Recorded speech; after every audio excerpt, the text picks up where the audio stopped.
Welcome to the City Current Show, powered by Hagen-Botham Insurance and Financial Services. This show focuses on sharing good news and powering the good in our community. Now here's your host, Andrew Bartolotta. Welcome back to the cityCURRENT Show, where we bring you inspiring stories of individuals and organizations making a difference, empowering the good in our community and around the globe. I'm your host, Andrew Bartolotta, and today we're honored to have Mark Singer, the board president and fishing and shooting sports director of National Wheelcats Inc. For nearly 7 decades, National Wheelcats Inc. has been at the forefront of providing sports opportunities for athletes with disabilities, championing inclusivity, and fostering independence through active participation. From wheelchair basketball to adaptive water skiing, the organization educates, encourages, and inspires. Mark, thank you so much for coming on the show. Thank you for having me, Andrew. Of course. Can you start off by giving us a brief overview of National Wheelcats Inc.? You think over 65 years ago, it was founded more for the beginning process of a lot of veterans returning from war. Disabilities, amputations, spinal cord injuries. And so there was just the founder, H. McCormick, found a need for that adaptive opportunities for individuals. And so him and a few other individuals started the process of developing a wheelchair basketball team to begin with. So it was primarily wheelchair basketball. They went door to door, raising money, fundraising opportunities, selling ads, to be able to fund their operation to play wheelchair basketball. From there, it has grown. From wheelchair basketball, it started next with track and field, and then fishing, and then tennis. And now we're up to, I think, 7 different sports.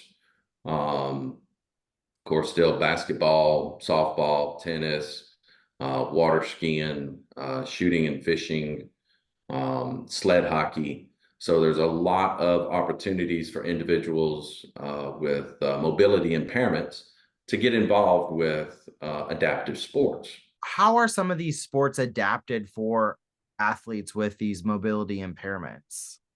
All right, so let's take basketball, because that was the first sport that I was introduced into. And I was injured in '96 from a motor vehicle accident, broke my back, paralyzed from mid-chest down. And so wheelchair basketball, you're not in just your normal everyday wheelchair. You're in a more of a sport wheelchair. It's got some cambered wheels. It's got a crash bar in front. It's got a wheelie bar in the back so you don't roll backwards and bump your head. And so instead of, dribble and walk, you get 2 pushes of your wheelchair, and then you have to either dribble or pass the ball. Tennis, very similar with the adaptive sports wheelchair. Same rules, same court as an able-bodied court, but we are allowed 2 bounces instead of a 1 bounce rule. We can catch the ball on 1 bounce and return it back, or we can allow 2 bounces to be able to get into a position to be able to return that ball back on the other side of the net and hopefully strike a winner. Probably the most excited I've been with a sport was water skiing. It's you're on a wider slalom ski. You're sitting in a frame that's kind of got you leaned back, where your knees are up a little higher, and we gear up, or we pair up with a water ski club that brings out their water ski boats, and you go out water skiing, and it's like your wheelchair is left behind. It's just you, the boat, the ski, and having a good time, getting water in your face, seeing some of that beautiful sunshine, just having that opportunity to be out there water skiing like I did as a teenager behind my dad's bass boat. So it, it's an experience. It seems like it, and I can imagine that with those experiencing some mobility impairments, like aquatic sports may be harder when if you don't have those adaptive tool sets around you like that with the skiing, because you can't just get into the water with a wheelchair. And so for that to be able to happen has to be pretty emotional at times as well, because like you said, you sort of like leave the wheelchair behind and you are there and you've got water in your face and it feels like back when you were a teenager. And so it's really cool that through the advancement of technology and those that are investing in sports for a variety of those with some mobility impairments, it does encourage people to try new things and be able to not be limited by any means of what they are bound to because of their situation. And so that's really cool that you're able to do that. And you did talk about tennis. You have an upcoming Music City Classic wheelchair tennis tournament. What makes this tournament special and what can participants and spectators expect? Well, it's always a huge turnout. If I remember correctly, I think we had 76 competitors last year. It's we hold it at the Centennial Sportsplex there in downtown Nashville. Um, and we always welcome people to come out to see it, to see what it's about, to see wheelchair adaptive tennis, because like myself, I didn't know it even existed before I was injured.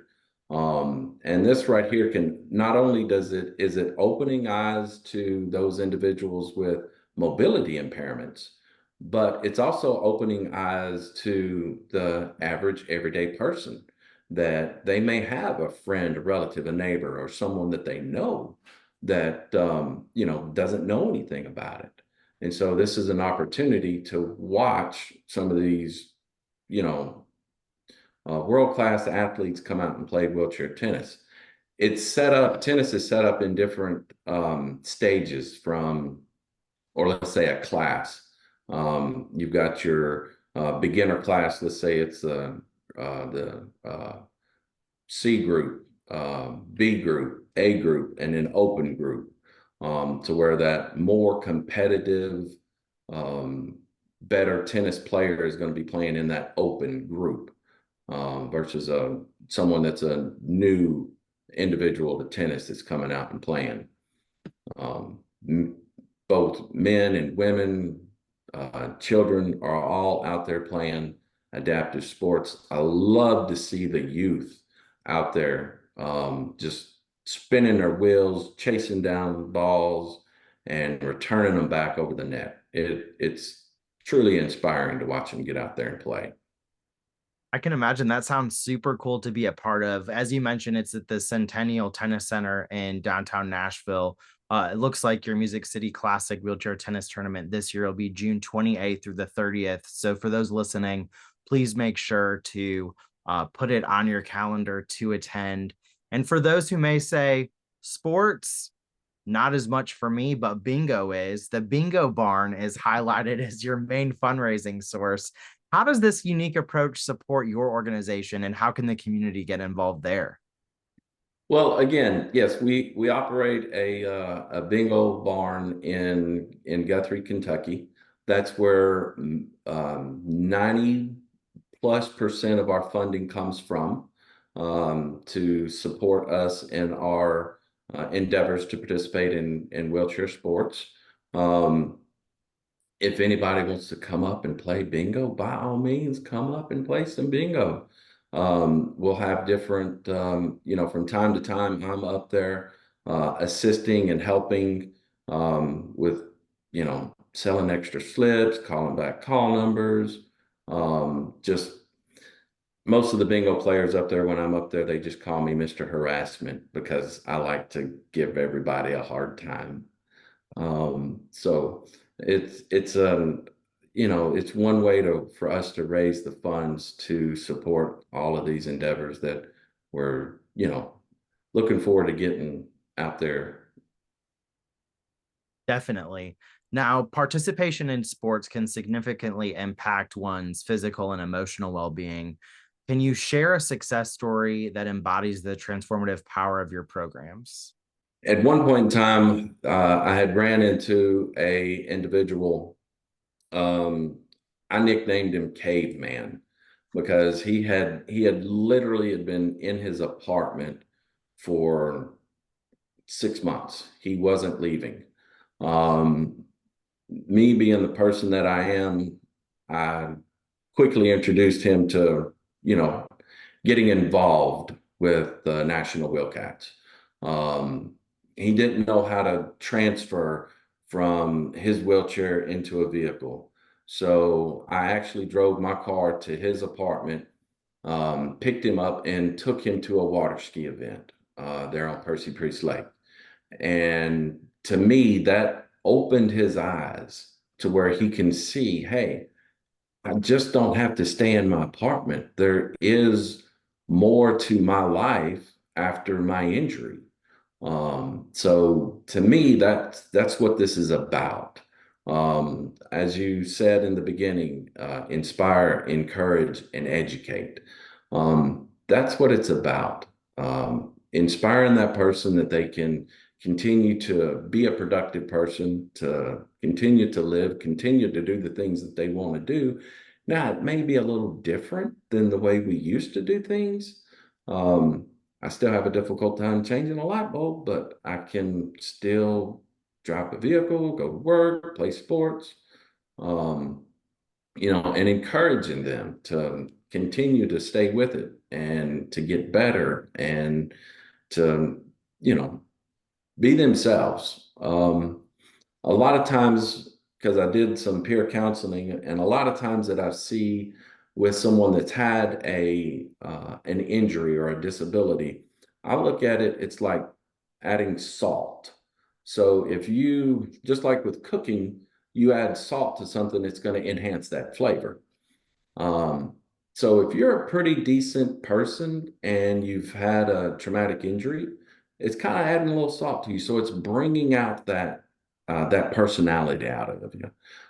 If you're not a great person and you add a little, salt to it, it's going to bring that out. So hopefully we can, encourage individuals to get out and get involved. Well said, especially speaking from experience and knowing the opportunities that are out there, not to be bound by a wheelchair, but to be encouraged and motivated to get back out there with adaptive sports to then play and still be uh, athletic in the way that you are working out, but also exercising your brain power as well, and mental health too.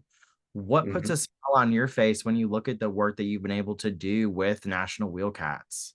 Really, I think it's getting those newly injured individuals out, seeing the growth that we've had, just knowing that we're doing whatever we can do to get people involved with,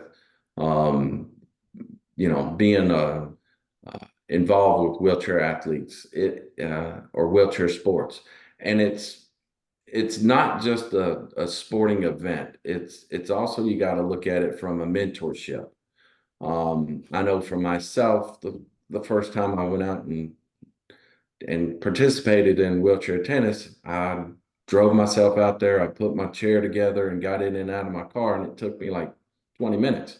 I watched one of my mentors get in and out of his vehicle, and I realized, holy crap, I've been doing this the wrong way the whole time.